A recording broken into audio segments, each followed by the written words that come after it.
how do homeless find food, what's the quality of food. A growing number of young people who are making up the homeless population in this country, how are they eating, what are they eating?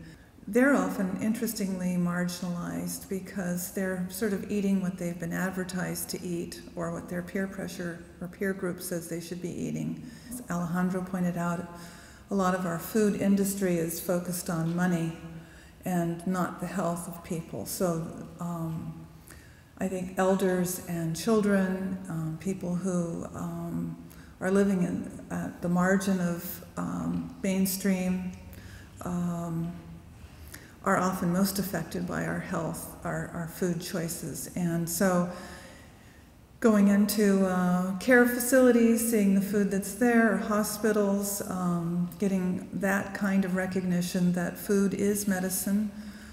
We don't think of hospitals as being marginalized or on the edges of our society, but it's really a major message that's just beginning to get out there. And whether it's teaching children how to grow food, which is something Portland Public Schools and other school districts have recognized is, well, they could recognize it more, but yes, that it's valuable. We're sitting on all this land that is in lawn, which can no longer be maintained because there's no budget for conventional maintenance of industrialized mowing of lots of lawn. So it's a great opportunity to start planting gardens and pass those skills on that just a couple of generations ago, we all had an idea where seeds and where our food came from. And so for that younger generation to reconnect, gardening with youth and elders is something we're doing in the Native community. And through cultural awareness and cultural reconnections, doing gardens on sites that you might not think. I think of the Siletz tribal office here in outer southeast Portland, where we just this past year, in partnership with PSU, took a conventional landscape, which in the Northwest is bark dust and evergreens.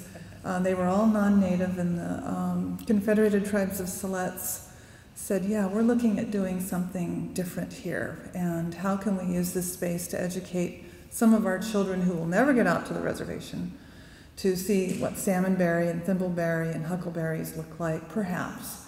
And the elders who may be living in an urban setting, in this case in Portland, who want to see and want access to these healthy foods and medicines again. And so we converted that courtyard garden in these 1970s era business, office business park into a native edible and medicinal garden, and interpretive, we're calling it a learning garden, so that people can begin to see what these foods are and plant them more in their own places.